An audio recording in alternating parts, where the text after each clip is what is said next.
Buenas, retomamos nuestra clase de convolución. Ya hemos visto las aventuras del filtrado pasabajos y hemos llegado a que el kernel gaussiano es el pasabajo ideal. Vamos ahora a enfrentarnos al concepto del filtrado pasaltos y de la detección de bordes. Bueno, ¿cuál es la idea del pasaltos? Obviamente dejar pasar la alta frecuencia, o sea, dejar pasar en la imagen las regiones en las cuales la transición en la luminancia se hace de manera más abrupta, cuando pasamos de negro a blanco entre pocos píxeles de distancia. Para eso utilizamos un filtro al estilo del laplaciano discreto, que básicamente es la diferencia finita entre dos diferencias finitas. O sea, básicamente yo lo que hago es tomar la segunda diferencia y bueno, cuando le cambio el signo a la segunda diferencia me queda el famoso operador nabla o menos gradiente al cuadrado. Eso mismo yo lo puedo hacer en 2D utilizando la ecuación que está acá, que directamente me está expresando un kernel como el que tenemos en este lugar. Un 4 en el valor central y menos unos en la columna superior e inferior y la fila izquierda y derecha. Puede haber otro laplaciano que también es interesante, que es el laplaciano vecino 8, que tiene un 8 en el medio y tiene menos unos en cada uno de los píxeles de la periferia. Estas dos cosas son importantes y hay que tenerlas en cuenta porque son dos formas diferentes de entender un mismo fenómeno y van a tener algún tipo de implicancia que vamos a ir viendo después. Pero por el momento nos vamos a enfocar en una cuestión mucho más interesante que es, y 4 y menos 1, cuando yo lo sumo y hago toda la suma me da 0, por lo tanto, tanto en este caso como en este caso lo que estoy obteniendo son filtros que tienen ganancia 0.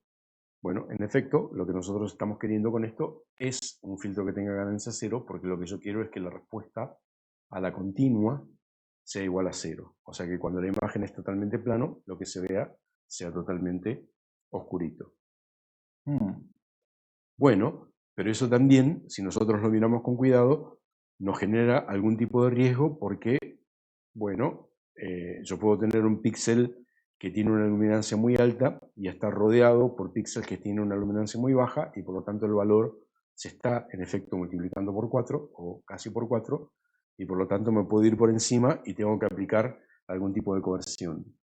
O bien puedo tener un píxel muy oscuro que está rodeado por píxeles brillantes y por lo tanto predomina la parte negativa del kernel y por lo tanto me doy un valor negativo y tengo que aplicar algún otro tipo de mecanismo de coerción. O sea, básicamente, y en palabras de dos letras, lo que estamos diciendo es los kernels para alta frecuencia, los pasaaltos y otros que vamos a ver que son los pasabanda, son kernels no convexos.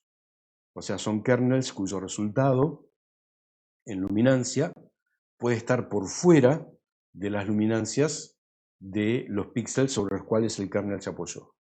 En los pasabajos que nosotros vimos, lo que nosotros estamos teniendo siempre, simplemente repasando la matriz, por ejemplo, del gaussiano, por ejemplo, siempre son valores que están entre 0 y 1.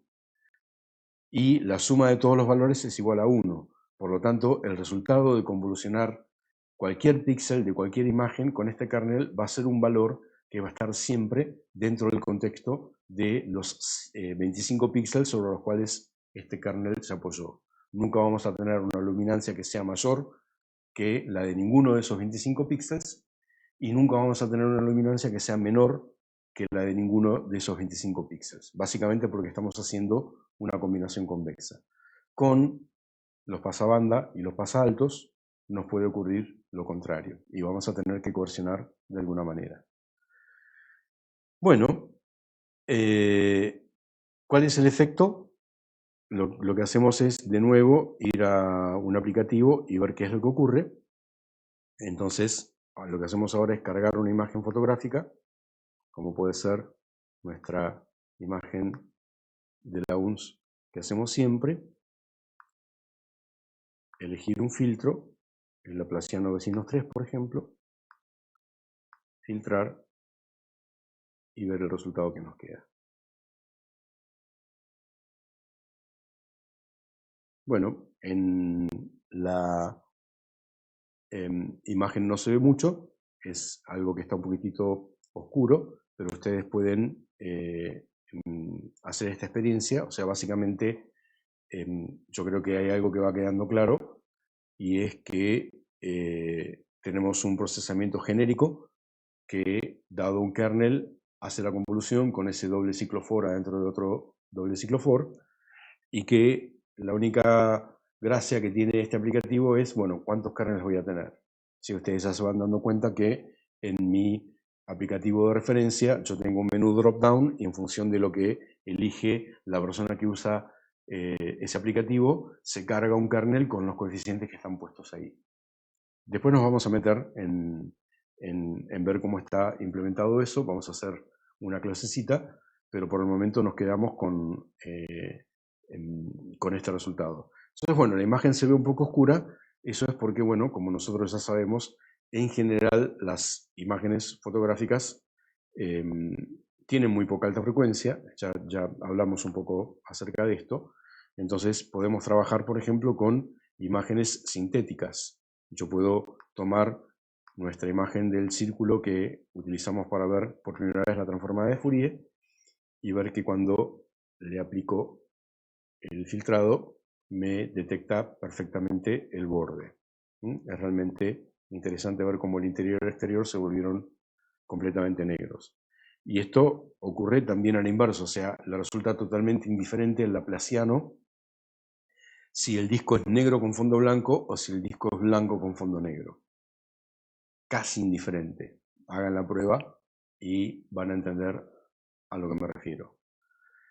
Bueno, alguien se puede preguntar, y es una pregunta muy genuina, y es, bueno, me detecta el borde, pero ¿cuál borde? ¿Cómo cuál borde? Claro, porque nosotros estamos trabajando con imágenes de raster, o sea, no tenemos bordes exactamente, no tenemos curvas o rectas o entidades lineales infinitamente delgadas, sino que tenemos píxeles. Entonces, eso me está generando un conjunto de píxeles al cual nosotros llamamos borde, pero esos píxeles en la imagen original o estaban en el interior del disco o estaban en el exterior del disco.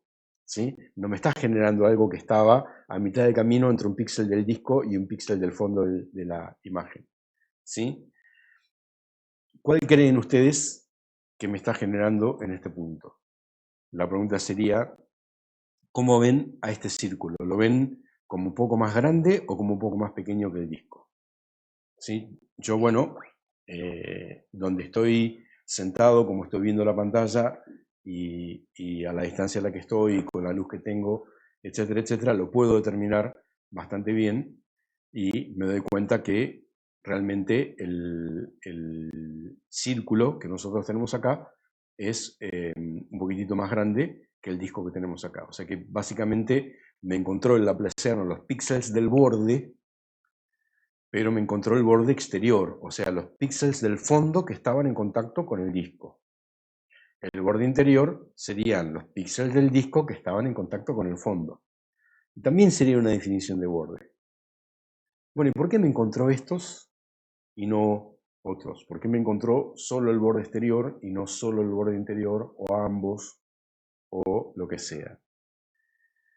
Bueno, para eso no tenemos más remedio que venir acá y volver al kernel que nosotros tenemos. ¿Sí? Yo les mostré, habíamos elegido el kernel de vecino 4, entonces ya sabemos que la imagen es un disco negro con fondo blanco, ¿no es cierto? Entonces, ¿qué es lo que va a pasar cuando el kernel de 3×3 está depositado sobre una región de 3×3 que es toda negra o que es toda blanca? El resultado va a ser 0 y el píxel se va a ver negro. Eso es lo que ocurre en el interior y eso es lo que ocurre en el exterior. En la zona de frontera, yo me puedo encontrar con situaciones diferentes. Me puedo encontrar, por ejemplo, con que el 4 está depositado en un píxel de adentro del disco negro, y que algunos de los píxeles que están por acá están por fuera. O sea, por ejemplo, puedo imaginarme que parte de la región curva de la imagen está tocando a estos 3 píxeles del vértice superior derecho del kernel. Entonces, el resultado de computar va a ser menos 1 por 0, más 4 por 0, más menos 1 por 0, 0. Más menos 1 por 255, más menos 1 por 255, menos 512. Me da un valor negativo. O sea, cuando estoy aplicando este kernel de convolución a un píxel del interior del disco, pero que está en contacto con el fondo, el resultado va a ser un valor negativo. Y por lo tanto, el resultado que voy a obtener va a ser algo que lo voy a tener que coordinar porque no puedo representar luminancia negativa en la imagen. Yo estoy ahora suponiendo, no lo sé, estoy suponiendo que estoy utilizando una coerción parecida a la que nosotros vimos cuando hablamos de resta de píxeles y dijimos en la resta de píxeles, cuando el resultado de la resta se va por debajo de 0, tengo que coordinar a 0. En aquel momento dijimos, bueno, la aritmética de píxeles es aburridísima, es trabajosa y no lleva a ningún lado, pero va a tener alguna utilidad en el futuro. Bueno, esta es una de las posibles utilidades que tiene. ¿Sí? Yo en este momento estoy coordenando y eso hace que todos los píxeles del interior del disco, aún los que están en contacto con el borde, me den un valor 0. Ahora vamos a suponer que estamos con el 4 depositado en un píxel del exterior del disco, pero que está en contacto con el disco. Vamos a suponer a la inversa que la frontera del disco está pasando más o menos por acá y que por lo tanto estos 3 píxeles están en contacto con el exterior y lo estoy diciendo mal, perdón. Vamos a suponer que estamos en el exterior, entonces estos 3 están en contacto con el interior y estos 6 están en contacto con el interior. Entonces todos estos 6 que tenemos acá están multiplicados por 0 porque están en el interior del disco y estos 3 están multiplicados por, déjame recapacitar. De nuevo, el 4 está apoyado en el exterior, ¿sí? Entonces el borde del disco está pasando por acá, ¿sí? Estos son los que están en el interior, todos estos están multiplicados por 0 y todos estos están multiplicados por 1 o por 255.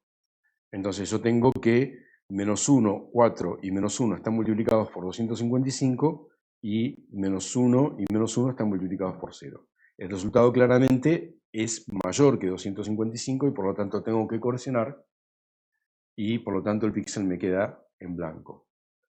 Por eso es que en esta imagen del laplaciano del disco solamente los píxeles del exterior del disco, pero que están en contacto con el disco, solamente esos píxeles son los que sobreviven y son los que terminan generando el blanco aquí. Bueno, ustedes